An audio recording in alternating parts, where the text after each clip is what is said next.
End of term. Well, I don't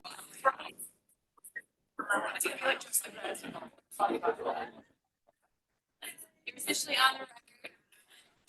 Thanks for coming. It's really nice out, so we really appreciate you being here. I'm delighted to introduce Dr. Toni Pak from over the road, I guess, not just up the road, from Loyola. She's from the medical campus, so we can hear a little bit more about what that looks like. Dr. Pak has been studying happy things. Lots of really interesting ways that estrogens regulate the brain. Broadly speaking, we were just talking about how some of her work was initially focused on adolescence and all the cool parallels between different developmental stages, different life histories. And so mainly what I think you'll hear about today is more of the aging stuff. But for folks that stick around afterwards, you're welcome to talk about booze during puberty. So lots of good conversations there, but really cool work that's bridging physiology with neuroscience, with cellular and molecular approaches, especially microRNAs, which we don't get a lot in coursework, so I'm happy that y'all can be here to hear that. Originally from UC Boulder, right? In Colorado, spent a lot of time out there working your way through the UC system before landing in Loyola. So she's been a Chicago person for a long time, 17 years. So we're really happy to have you here. Thank you for making the trip. And please join me in welcoming Dr. Pak. very much. It's really nice to be here. And I'm going to echo what Dr. Bell just said, that you all made the choice to be here and be indoors on a day like today is really an honor. It's quite amazing that you took the time to show up, and I appreciate that. So I'm hopefully going to make it worth your while. Well, we'll see. I'm going to talk about one story in particular. We have a lot of different projects in my lab, but I'm going to talk about microRNAs and the aging brain. But when I was invited, I thought, do I get to talk about RNA and hormones? And she said, sure. So I said, okay, I'll come. I'm very excited. These are my two favorite things to be able to talk about. And I don't know how many of you heard about microRNAs? Do you know a lot about them? Some of you heard? Great. That's great that you've heard about them. We'll talk a little bit more in depth about them maybe than you've heard before. But really the main focus of the work that I do at Loyola, and as she said, I'm on the Maywood campus. It's out about 10 miles directly west on 290. It's a nice campus. You should come out and visit sometime. But I actually grew up essentially and was trained in a comparative biology department. And so I was really excited to be able to talk about these other and think about other ways of looking at things. I love thinking about evolution. I was trained in a circadian rhythm lab. I did some of my PhD work on the evolution of hormones in aplesia, which is a sea slug. And I think that it's really fascinating how, all of these things can come together. And mainly what I've done is when I first started my graduate work, I was really interested in the process of puberty. And I was especially interested in, is it really the process of puberty that is making all these changes in the brain, or is it just the process of getting older? And that is still a question that's really hard to get at because it's hard to pull those things apart. And then I started kind of broadening it out across the lifespan. Are hormones working the same way across the lifespan? And this is one of my favorite pictures. I don't know how many of you have seen it, but hopefully you'll be able to see that you can see a young woman's face in the picture, and some of you may see an older woman's face in the picture. But the idea is that what we've learned in molecular biology, especially, is really a lot of the signaling pathways and the way we think things work has really been figured out in a cell, usually a single cell type. If we're lucky, a 3-month-old male mouse. And we think that that's the way everything works all the time. And if there's really just two things that I would like you to get out of this talk is that hormones, they act completely differently, not just in different tissue types, but they change the way they act as we age and at different life stages, like puberty or menopause and everything in between. And the second thing is that RNA is really cool. So 2 things to get out if you take nothing else away. So estrogens have a lot of positive effects on pretty much every tissue of the body. And the ones that I'm going to call your attention to especially they can be neuroprotective. So we know that in terms of cognitive processing, learning, and memory, Estrogens are really important for promoting that cognitive health. And I say estrogens because they're a class of steroid hormone. Usually we just say estrogen, and when we're referring to that, we're referring to 17-beta estradiol, which is the primary one during the reproductive years. But we know that they're all, as a class, neuroprotective. And we also know that they're cardioprotective. They regulate cholesterol production in the liver, and that helps promote cardiovascular health. And this is why women during the reproductive years tend to have lower incidence of cardiovascular disease than men. So it's not surprising that the declining estrogens after menopause are going to cause some negative effects. And these include Alzheimer's disease, which has a sex bias in that we know that 2/3 of all patients with Alzheimer's disease are women. And this is not only an increase in incidence, but also the progression of the disease tends to be much faster in women. And it's thought that maybe it plays a role, these estrogens, that they're now declining.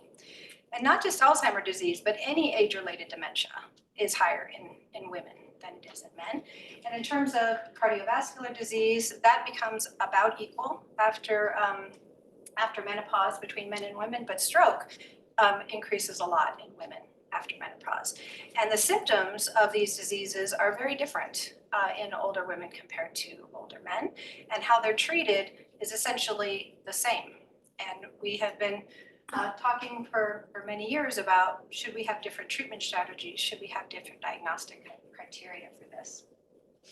But circulating hormones are really dynamic. So they have daily rhythms. Almost all of them have a daily rhythm. They also have monthly rhythms, and they have lifetime rhythms. And so how the tissues and the body respond to these changing levels is really important across all of these time spans. So if we look at circulating levels across the lifetime, we can see that right about the time of puberty, in both males and females, we get an increase in circulating estrogens. In females, we get these monthly rhythms that happen that make pretty dramatic changes throughout the months. But then in menopause, the interesting thing is that we have lower levels, let's see if I can get this to work, actually lower levels in women than we do in men after menopause. And this puts the way the body has to respond to these big swings and changes actually is really important for how the brain functions. So because we knew from decades of animal research, primarily it was animal research, that taught us that estrogens were good, there was a very large-scale clinical trial called the Women's Health Initiative Study for hormone replacement therapy. This had they enrolled over 150,000 women into this trial. And they basically wanted to see, well, if we give hormones, is that going to increase quality of life for women, especially cognitively? And there were two paradigms. Women were given either a conjugated equine estrogen known as Premarin, or they were given that estrogen plus a progesterone known as Prempro. And the results of this study were pretty surprising. What happened was the trial was canceled early. It was canceled because women who were in the hormone arm of this clinical trial started dying of heart disease and stroke at a much faster rate. So this was confusing. So the results were mixed. And what really came out of these studies was, when we took a deeper dive into the data, is that timing seemed to matter. So women who got the hormone replacement early postmenopause, within first 5 years or so, they had beneficial effects across the board. And this included even different reproductive cancers. Women who received it more than 10 years postmenopause had primarily detrimental effects. So this was really interesting because it's the same hormone. How is the same hormone acting beneficially at one age of your life and then completely detrimental at another age? And that's really the question that has been driving a lot of the research in my lab now for many years. So there was some follow-ups to this. In terms of cardiovascular, there was an ELITE study done, and they showed that there was a significantly decreased risk of arteriosclerosis with early treatment. There was another study called the KEEP study, and what they found was that there weren't really any significant improvements that they could find, but no adverse effects with the early treatment. And then in JAMA, in 2017, what it was noticed was that physicians were afraid to prescribe hormones to women, and women were afraid to take the hormones. And so this study came out basically saying that hormone therapy 5 to 7 years post-menopause does not increase the risk of death. It's actually beneficial, and now that is the stance of the Endocrine Society as well. And if we look at cognitively, we see that treatment early post-menopause, so this is a meta-analysis of a lot of studies, it actually decreased the odds of developing dementia when you had treatment early, and it was increased odds of developing dementia if you had it late. So all of this together, well, I forgot to tell you here, the MIRAGE study, there was a 65% decrease in Alzheimer's disease, which is huge. And in the Kaiser study, there was a 26% reduced risk of all-cause dementia. And in this study, the Cache County, 20 to 32% risk of reduced risk of Alzheimer's disease. So all of these together told us that there is something going on with the timing. And the question that we asked then is, what are the molecular mechanisms underlying this? Why would it be beneficial at some times than others? So I want to tell you first a little bit about how we know it works. And again, keep in mind, this was done, these things were figured out a long time ago, probably in one cell type or one small 3-month-old male mouse. But nevertheless, this is the classical dogma. So estrogens, they enter the cell freely, they're steroid hormones, they bind to their receptors, and then they act as transcription factors. So that means they're going to turn on genes or turn off genes. So here's our messenger RNA that comes from our activated gene that is then translated into protein, and it is these proteins that then cause all of the tissue-specific responses in the cell. And the story I'm going to tell you today is another way that estrogen can work, and this is through microRNAs. So microRNAs serve kind of a regulatory function. What they do is they will bind to a messenger RNA that's been transcribed and block its translation into protein. So in this way, it's kind of an indirect way that estrogens can influence what's happening, because the transcription is going along just fine. It's the proteins that aren't being made in the end. And so now I have to introduce you to the RNA world. So also in my department, we don't really have any RNA biologists. So I had to make a cake to explain all of the different kinds of RNA. So this is the cake that I made. And this one here is a messenger RNA. So probably you recognize that this Hershey Kiss is a 5' cap. And then we have ribosomes, we have transfer RNA. And this part right here, this is my microRNA that's binding to the 3' untranslated region of my mRNA and causing it to block translation. I don't know how many of the other RNAs on here you can identify. These Rice Krispies, that's CRISPR. You guys all heard of those. I don't know how many of you have heard of circular RNAs, but these are here. Some of you have heard of those maybe. We have long non-coding RNAs or link RNAs. This is my little links here. So a lot of different RNAs represented on the cake. It actually turned out to be a really good way to teach them. They enjoyed that and then they ate the cake. But basically, microRNAs are small regulatory RNAs. So we have a lot of different kinds of RNAs that most of us don't usually think about. And microRNAs are part of these small regulatory RNAs. So if we look at the world of RNA, we see that over here, we have messenger RNA. This is the only one that we consider coding. And it's the only one we've identified so far that can be translated into a protein. But all of these other ones that we consider non-coding, a lot of them play housekeeping roles. So ribosomal RNA, transfer RNA, and a lot of them are regulatory. And these regulatory short non-coding RNAs are what the microRNAs fall under. They're about 22 nucleotides long, and all of these fall under the category of silencing. So they're going to silence the gene that is going to be transcribed. So they were discovered loosely, I guess, by Victor Ambrose, Gary Rubkin, and David Balcombe. And they were working on C. elegans as a model, or Arabidopsis, which is a plant. And these three discovered these in the 90s, and they really didn't gain any traction at all because it's a worm and it's a plant, and this is some strange thing that worms and plants do. But then it turned out that it became more broad, and oh, humans have these too. Okay, now we're really interested. And if you look at all the publications since then, we have about 190,000 of them. My lab started at Loyola at the end of 2006, and I was interested in hormones and microRNAs. There was almost nothing known.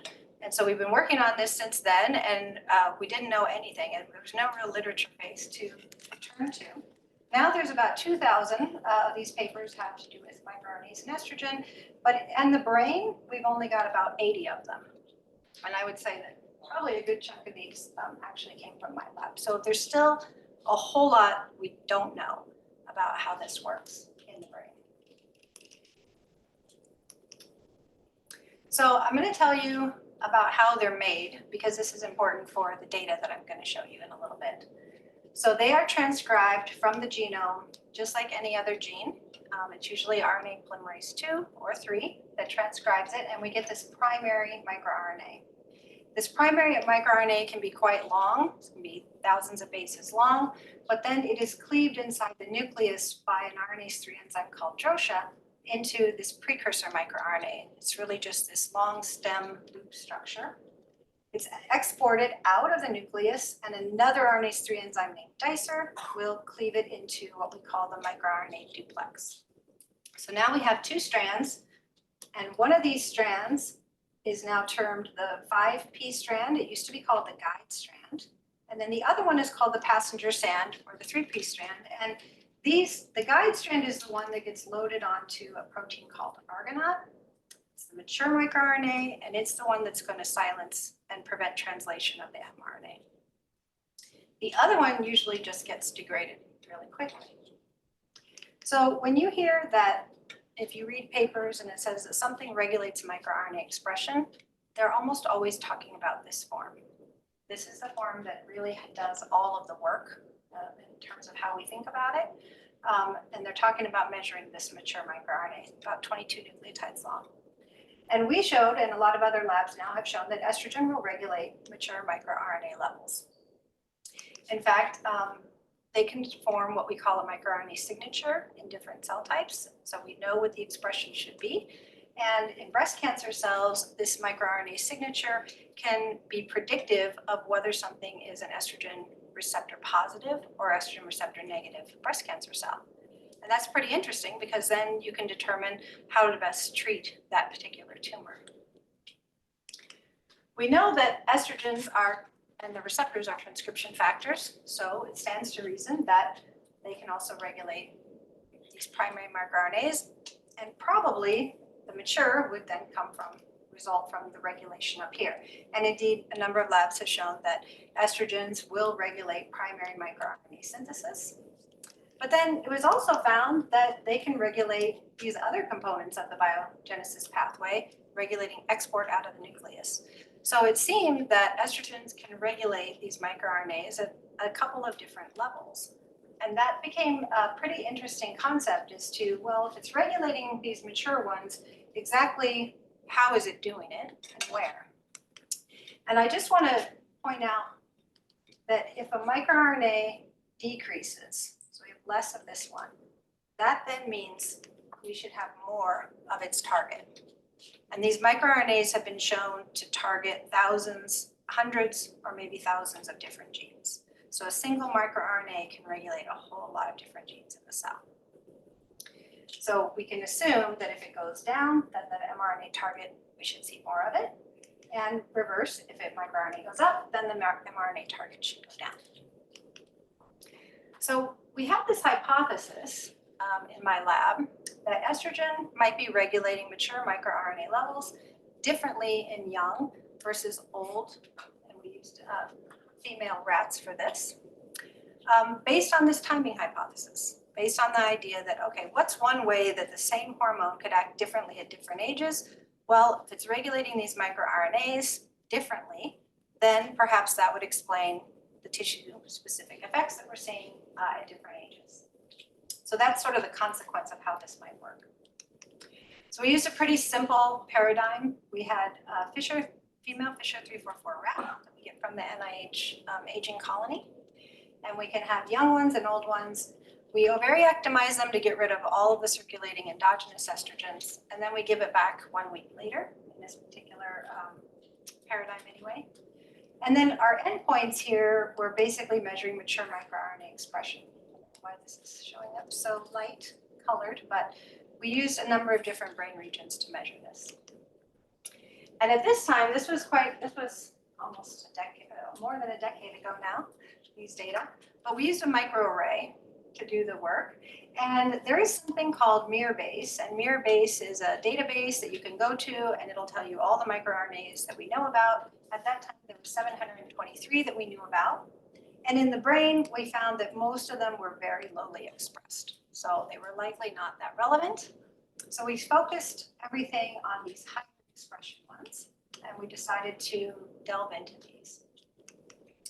And what we found was that there were about 34 in the brain, this particular brain region, that were regulated by estrogen. It didn't seem to matter how old they were. There was 21 that was regulated by age, so the microRNA was different at one age compared to another. But there were 9 where we saw a timing effect, and that is that estrogen regulated these differently at one age compared to another. And those are the ones we decided to focus on. So here's an example of LET7I. This is in the ventral hippocampus, which is an important area for learning and memory. And what we see here is that this is our young female controls and our young female with estradiol and our old female control. Really, we see the same levels in all of those, but it was the older females who got hormone back where we saw a huge increase in the microRNA. And that increase then told us that, well, that means that probably all those target genes are now going to be further repressed if this one is going up. We don't know what those are yet. We looked at all the other ones and we saw kind of a similar pattern where we have this timing effect. So summarizing a whole probably decade of work, we found that estrogen does indeed regulate mature microRNA expression in the brain, and that wasn't known at the time. It's age dependent, so how it regulates is going to be different depending on how old you are. It's also brain region specific, so each brain region seemed to behave differently. Same microRNA, differently regulated in different brain regions. And this was the one that I kept kind of fixating on, is that it was only a few. And that seemed to be kind of strange. How is it that it's just a few of these? And again, we're only measuring this mature one. So it's only 22 nucleotides long. It's not able to bind a receptor to it or anything like that. So how is it working? So some of the questions that came up, one was, what are the targets? And that seemed like a really big question. And so I decided to skip that one, at least for now. We have gone back and figured some of these out, but it was hard at the time. And is timing important? So I told you that if you were given hormones early, it had one effect, and if you were given it late, it had a different effect. Well, we were looking at young versus old, so then we have a paradigm where they're all old, but some get estrogens early and some get them later, and that might make a difference. But this is the one that I'm going to really talk about more, is how. How is it that this one hormone can regulate this tiny subset of microRNAs differently? And so it stood to reason. I said, okay, well, it's estrogen, they work through estrogen receptors. This is really a no-brainer. This is the easiest thing to measure. It's got to be regulating the transcript, and it wasn't. Much to the dismay of my graduate students who thought this would be a really fast experiment. And then we thought, okay, well, maybe it's the precursor. And at that time, it wasn't really clear how to measure that. We figured it out, and we measured drosha, and we measured the precursor. And nothing. It was exactly the same. Okay, well, maybe it's over here. It's regulating export. No. Dicer, no. This is the only thing that changed. None of the processing. So, but our changes in this mature could not be explained by any of it. And that was puzzling to us. And then I thought, okay, well, what else do we know about these things? Maybe it's regulating stability and turnover. What are the kinetics like? And kinetics is something that I think people don't pay enough attention to, especially in molecular biology. All of these things have a half-life. They all have a rhythm, how they're being expressed and when. And we really didn't know how to really go about addressing this question, especially in the brain. How do we test this? These things are small. We couldn't do any sort of in situ hybridization or anything like that, looking in the brain. They're too small. So I had a really talented student at the time, Chun Kim, and he decided that he was going to tackle this for his PhD thesis. And he focused on a specific microRNA called miR9. And miR9 was really a great candidate because it's neuronal specific. It's the most abundant microRNA we have in the brain. We know that if you knock it out, the brain doesn't develop. So it's critical for neuronal development. But beyond that, it seems to be important for maintaining normal neuronal function throughout life, and especially into aging. And it was one of ours that was differentially regulated by age and estrogen. So I said, all right, figure out how to determine what the stability is of this. And there was nothing known when he started this about the stability of this miR9. So this is the sequence of the 5p strand. That's this one. This is the one that should be the most stable, loaded onto Argonaut. Like, okay, we'll start there. The 3p strand we expect is going to be degraded pretty fast. So this is a good way to kind of look at the differences there. And he developed a microRNA degradation assay that allowed us to test this in vivo. So we have our animal model. These are our old rats. And we also had a cell model. These are rat hypothalamic-derived cell lines. And you can just take the lysate and you can incubate it with the full sequence of this microRNA that has a radioactive phosphorus tag to it. And by incubating these together, the idea is, well, there's something in there, some factor X, we don't know what it is, in the lysate that's going to degrade this thing. And then he can incubate those together and then look at different time courses and then run it out on a gel and image the radioactivity. And so that's what he did. And this is kind of an example of what one of these gels would look like. So here's our radioactive. So what you're looking at here is radioactive label. It's radioactivity you're looking at. It's not like a Western blot. So this is the full length, 22 nucleotide long microRNA. And you can see after 15 minutes, we see a little bit less of it. And we start to see these different smaller products come up. So these are the cleaved products. And we knew that it must be being degraded from this side, because if it was degraded from this side, we'd lose our marker and we wouldn't be able to see anything on our gel. So we know it's coming from this side. So it's being chopped shorter and shorter and shorter. And these are shorter and shorter products down here. And so we could measure kinetically the rate of the degradation based on what kind of environment the microRNA was sitting in. And so here's an example of what happened then when he tried this. So that was a cell-lined example. This is what happened when he tried it in a brain. Within 1 minute, everything was gone. And he was like, okay, this is not going to work. It's degrading really, really fast. And it turned out in the hypothalamus, this is our miR9 5p, the one we thought would be really stable. It was gone like, pretty much instantly. We see the degradation products, those seem to be pretty stable. But this is our curve for miR9 5p. miR9 3p, though, stuck around a long time by comparison.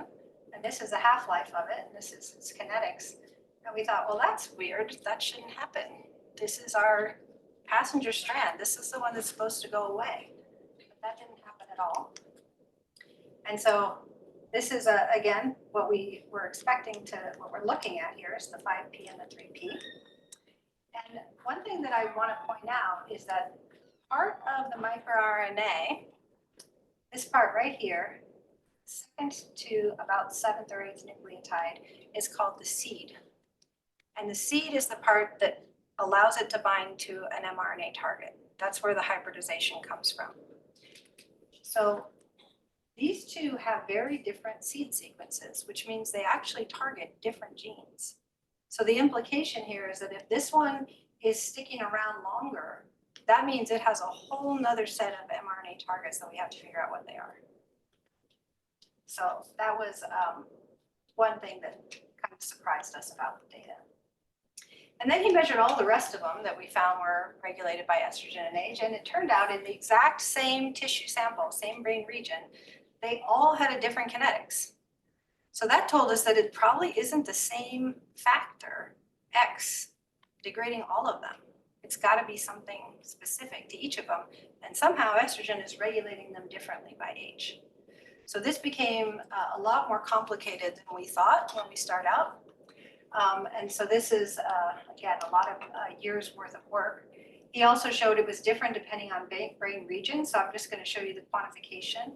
This is the preoptic area of the hypothalamus. This is our miR-9 5P. It's gone right away. 3P sticks around a long time. Hippocampus, it's faster in the hippocampus than anywhere else. So our general observations were that in brain tissue, the kinetics were really fast. So that must mean whatever's degrading them is in very high abundance in these. Each brain region was totally different, so that makes it a lot more challenging to work on. And the miR-9 3P was always more stable than 5P. And that was something that nobody had anticipated, and we weren't quite sure what to make of that.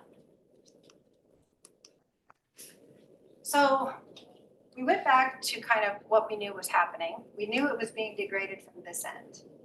And the question then became, why is one so much more stable than the other? And we thought, well, maybe it has something to do with this end.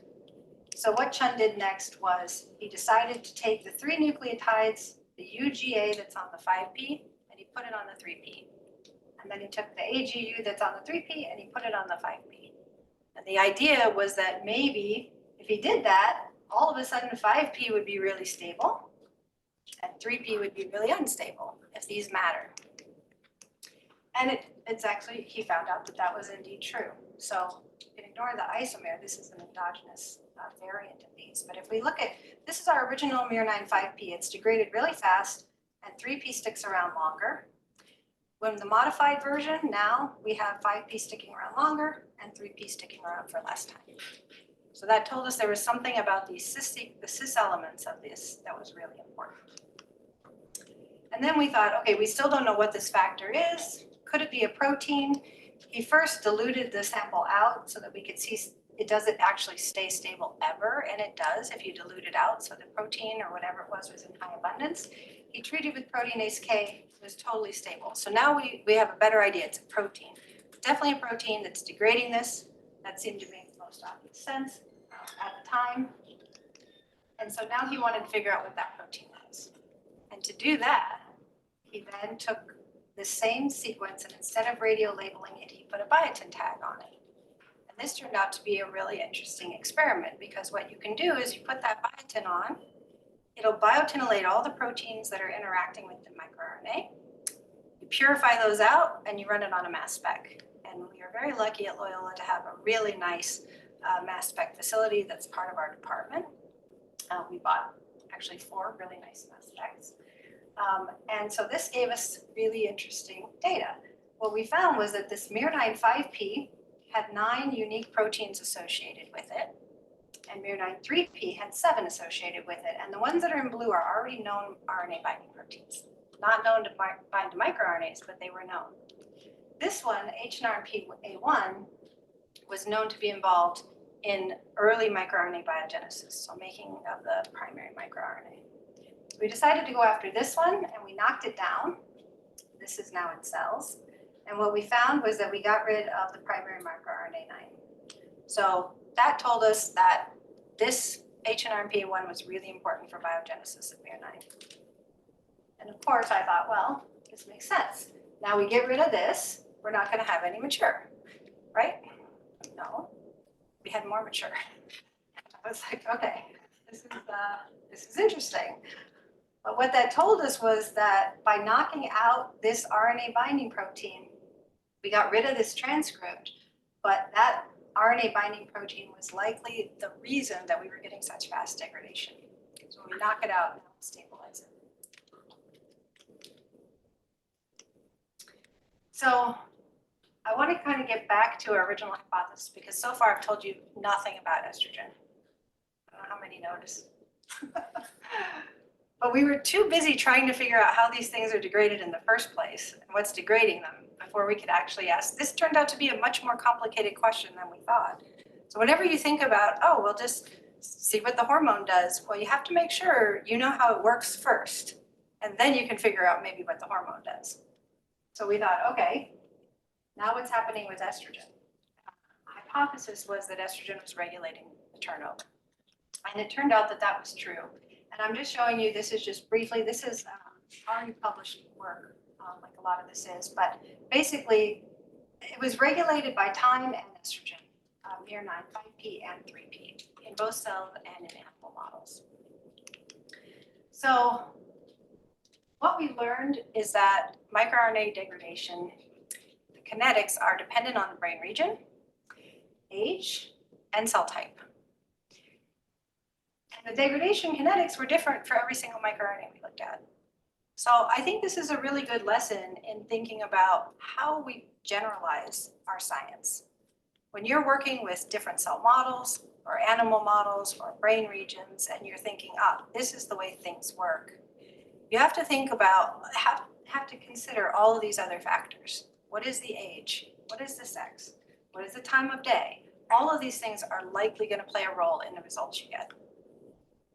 We also found that the nucleotides at the 3' end were really important, important determinants for the degradation rate, and we think that has to do with unique proteins that are binding to that site.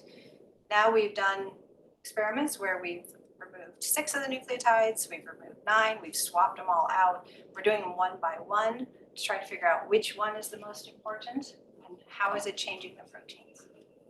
And the one that we've identified most recently is HNRPA1. So it's a critical regulator of miR9 transcription and increases the degradation rate. And this one actually is turning out to be a really interesting one because, as Dr. Bell pointed out, we also study adolescent binge drinking, and this HNRPA1 seems to be an important regulator of some of the molecular problems we see with adolescent binge. So it's an interesting RNA binding protein. So our current projects, we're still working on the structural features, trying to figure out each one. How is it determining the kinetics of this? And what proteins then are going to be required for its stability? And our most recent work, recent funding, is looking at this in the context of Alzheimer's disease, because what we are interested in is this sex bias in Alzheimer's disease. And maybe these microRNAs, we think, could underlie some of these timing effects, and maybe it could give us some clues to what's happening in Alzheimer's disease. So we have a mouse Alzheimer's disease model. We run the kinetics on these brains.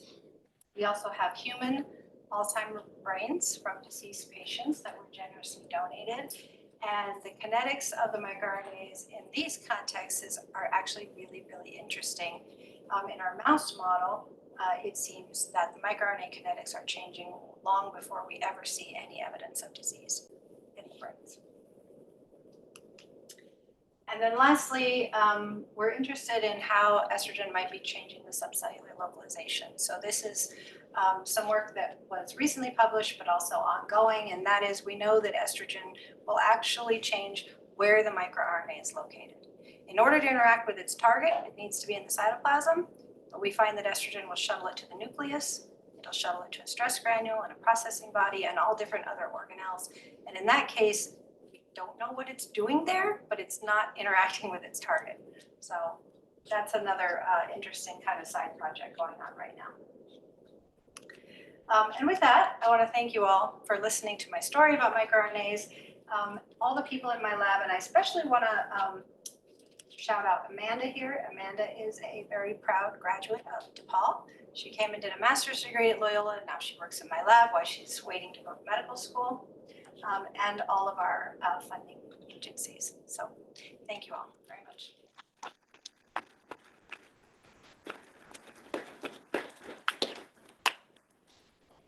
Questions from the students? The other things that I forgot to mention in the introduction is that Dr. Pak is also involved in the master's program that some folks use to transition into medical school. She's involved in medical school admissions and is the chair of the department, right? So it does a lot of teaching medical students. So anybody's interested in thinking about career development and progression and mentoring, a great resource there as well. And we can also, in fact, we can leave and y'all can just stay in Laker and ask questions about us around as well after. Yeah, I'm happy to answer any questions that you might have about medical school admissions. You're going to stay? For now.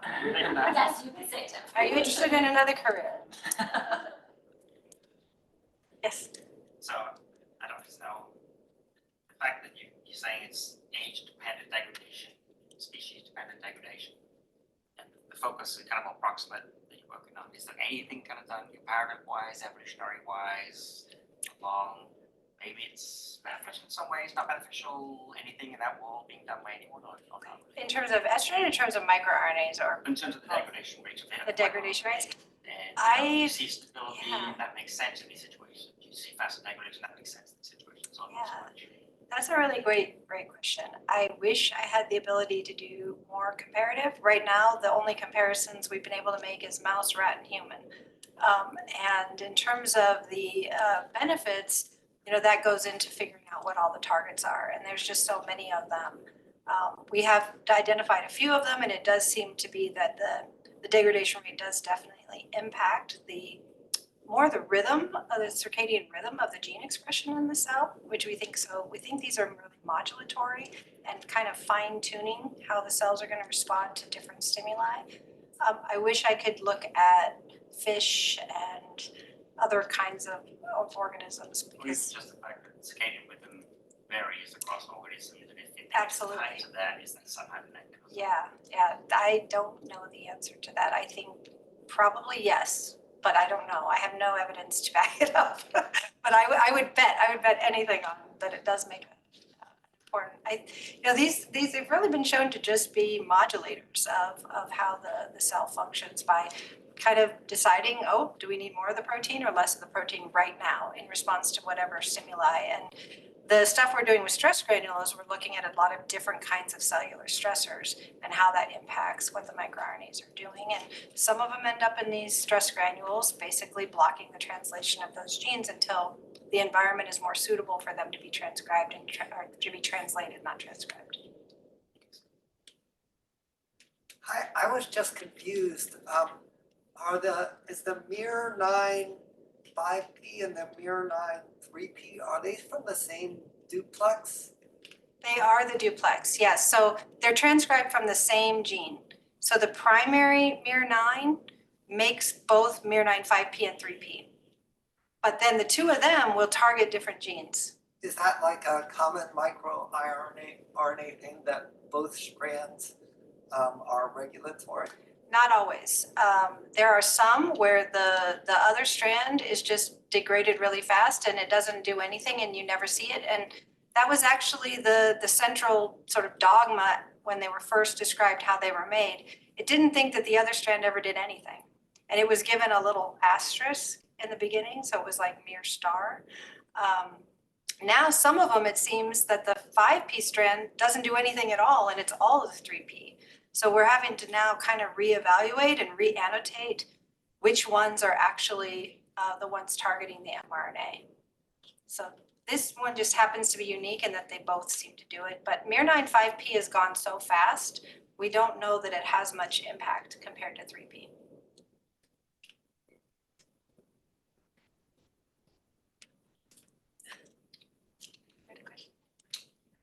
It's a very interesting study and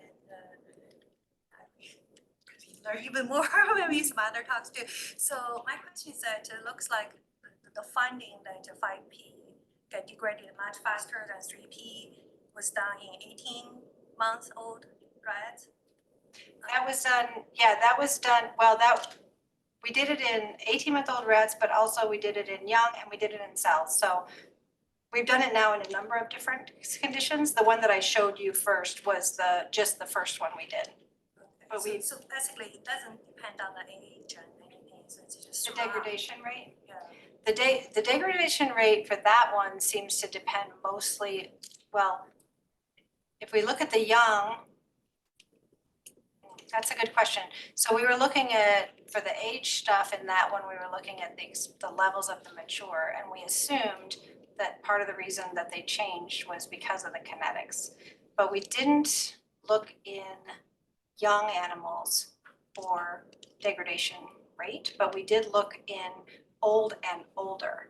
And it does change by age if we look old and older, because we've given estrogen back for a short period of time and then we've given it much later in life. So it does change by age, but we never went back to those 3-month rats.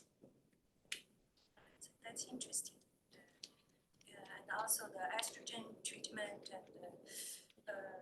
and go back to humans findings like early menopause versus older. Right, that's why we did the older ones, yeah. And also the like LH level could be different at early menopause versus later menopause. So maybe there's some other systemic hormone interference with those effects, even progesterone levels, we don't know. Yeah.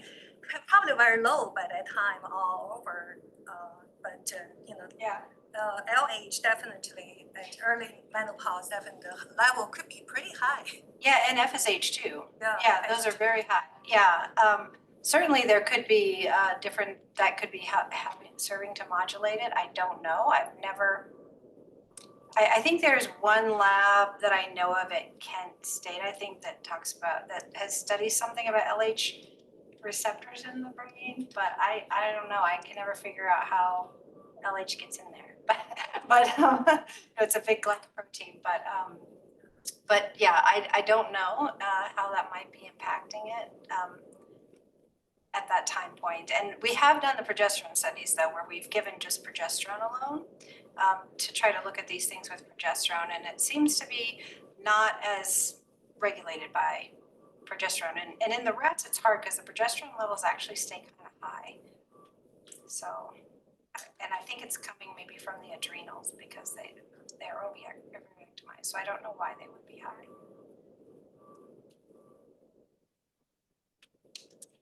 How are you measuring the amount of microRNA expression? So the earlier studies we did, so we've done them by Northern blot and we've also done them by qPCR. The qPCR, I think, is a better way to go. You can get much higher resolution and sensitivity with those assays.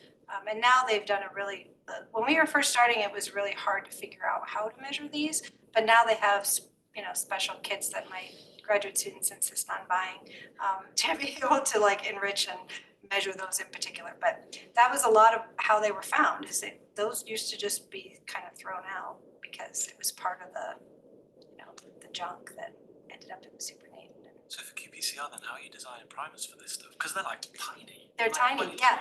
So it's- the forward primer is essentially the entire microRNA. oh, And okay. then when you do your cDNA synthesis, you're actually adding on a universal tail that you can do your reverse primer to. Okay. Yeah, it's it's almost the entire thing. Yeah, but Northern blot is a great way to, you can see all three species, the pre and the mature, all in the same blot. But it's a lot more labor intensive, and my students don't like to do it. So I let them do the PCR instead. Can you tell me a bit more about how you got introduced to microRNA and kind of combined your interest with puberty and adolescence? How that just kind of culminated into this? That's a really good question. So I did puberty and brain development during puberty as a graduate student and as a postdoc. And when I was a postdoc, I had gone to a conference and I'd heard some stuff about microRNAs, and I didn't know anything about them. I'd never heard of them before. When I was a student, I learned about mRNA, ribosomal RNA, and tRNA. That's it. That's the only RNA that exists. And that's all I knew about. And there was a talk about these microRNAs, and I became pretty fascinated. And then I started just making it a intentional thing to learn more about it. And I started going to RNA-focused meetings and conferences. And that slide I showed with all the different types of RNA, the words, that was a slide that was shown at one of these conferences as the opening session. And I was like, I have never heard of any of these. I don't know what they do. I thought eRNA, what is that? Electronic RNA? It's supposed to be enhancer RNA. But I didn't know at the time. And so I just thought that it was fascinating. And I wondered if in the brain this played a role and what hormones might do. So I think your science kind of evolves with your curiosity. And I was always very much a puberty person. And then now I kind of I decided I need to know about the whole lifespan. So, but that's a really great question. Thank you.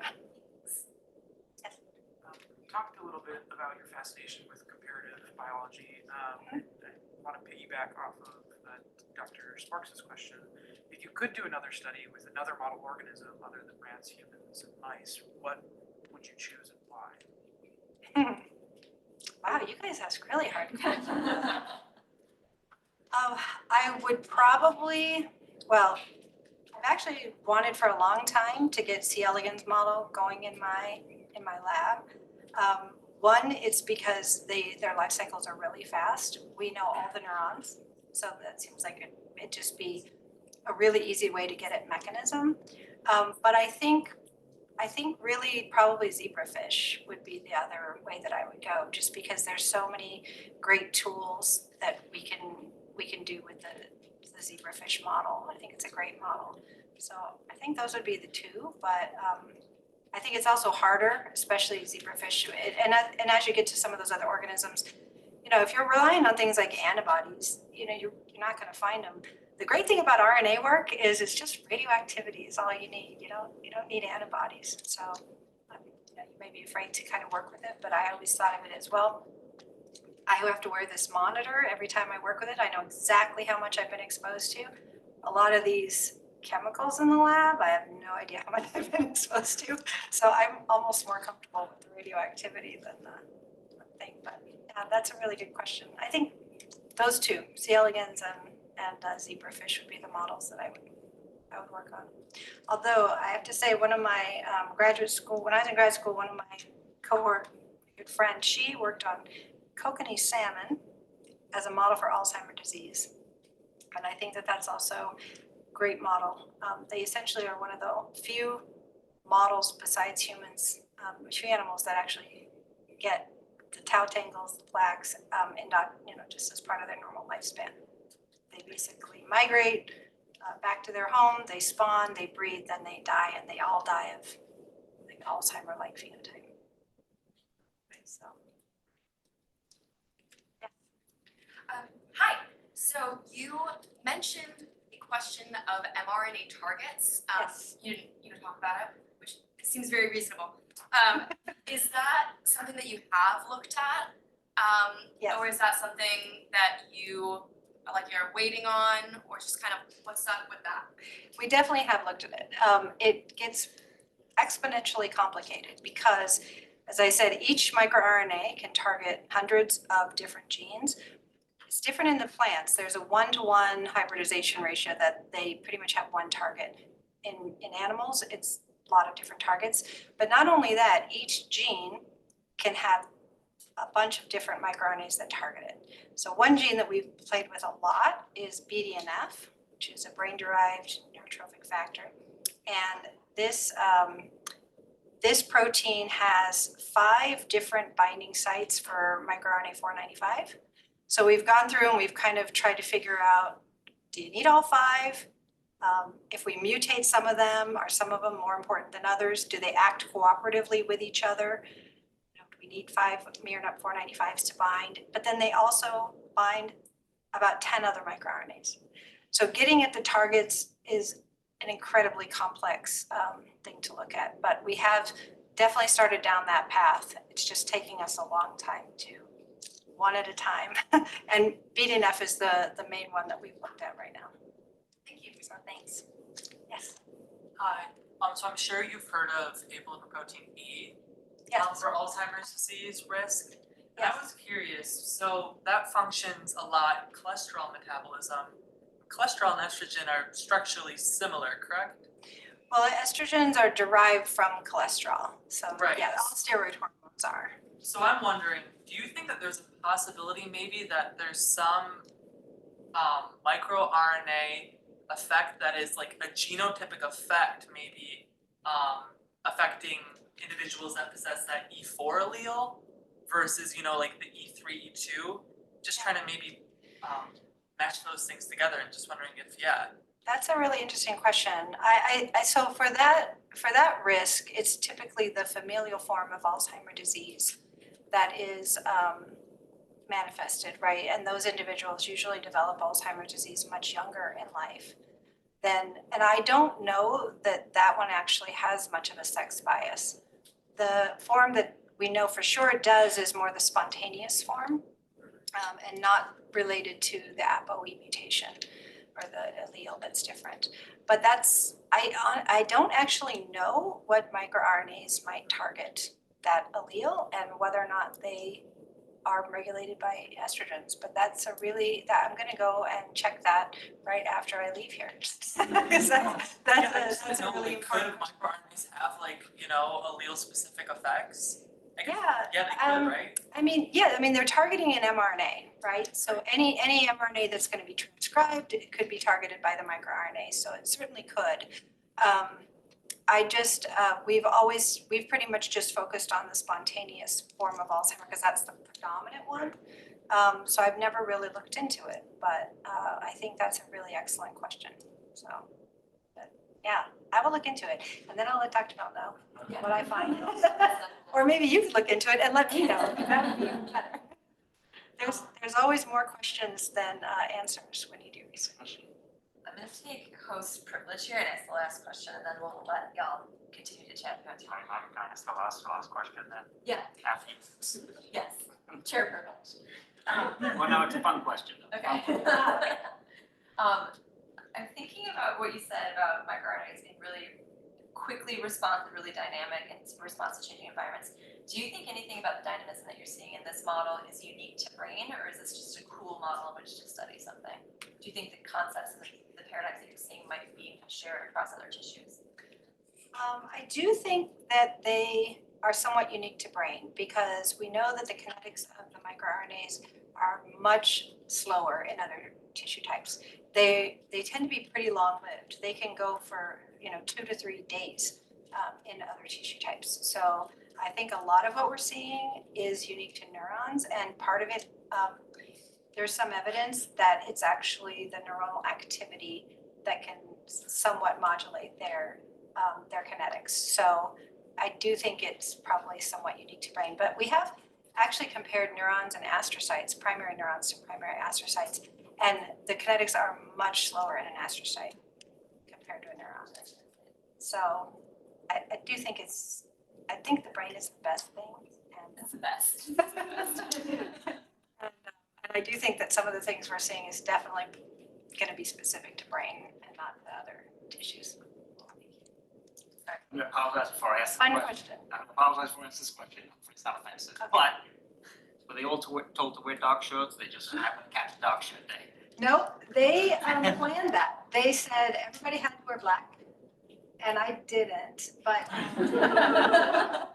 they all decided that they were going, I said, next week is picture day, everybody show up, and then they have these group chats, and they all decided. They all showed up that Hmm? way. They all showed up that way.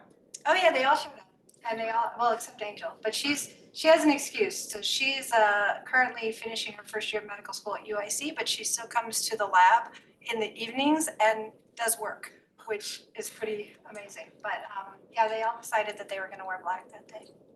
So I feel like we look like we're on some kind of I don't know, TV drama show or something, it just looks, it, Asians. yeah, or like we're on, I don't know, like it's some sort of industry job or something.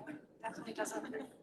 This was just recently taken. We had a photographer come and do headshots for everybody in the department, students, postdocs, and everybody who wanted one, as well as group shots. And he put some of the labs in really weird. He did like Vogue cover shots and stuff. It was kind of fun. So. All right. But thank you all for your questions and your attention, and hopefully you like RNA a little bit more than you did with Toni. Well, thank you.